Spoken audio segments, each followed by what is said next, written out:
Sold, Neo 2016 model, 18,000. Uy, grabe.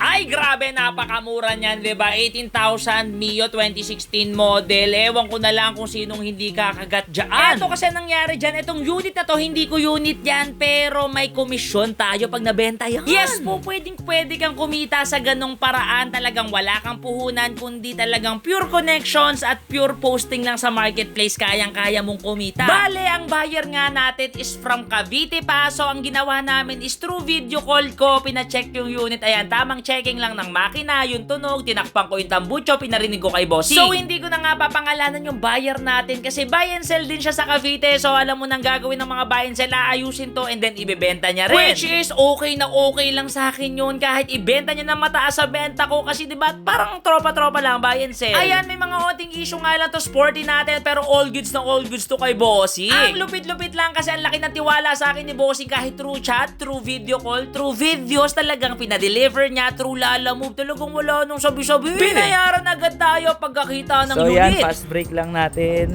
Kaso naunahan si bossing eh. Tropa natin sa Block 8 to, buy and sell din. Use and sell, no? Use and sell, bossing. Eto. Si Sir yung owner, Sir. Sir Carl?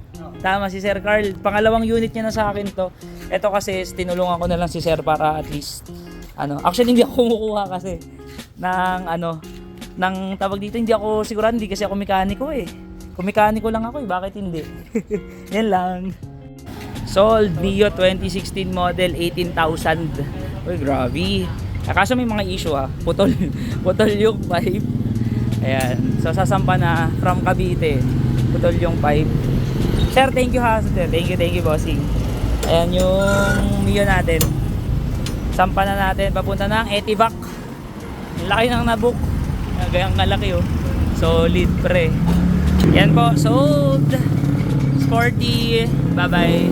At ayun na nga, syempre kumita rin naman tayo dito sa hustle natin. At salamat sa iyo, Boss Carl, sa tiwala sa pagpapabenta ng unit mo. So kung isa ka rin gusto magpabenta ng unit, mag-message ka lang sa Facebook page ko, Eco Moto Trading, at baka magkasundo tayo, mabenta ko rin yan, diba? Let's go!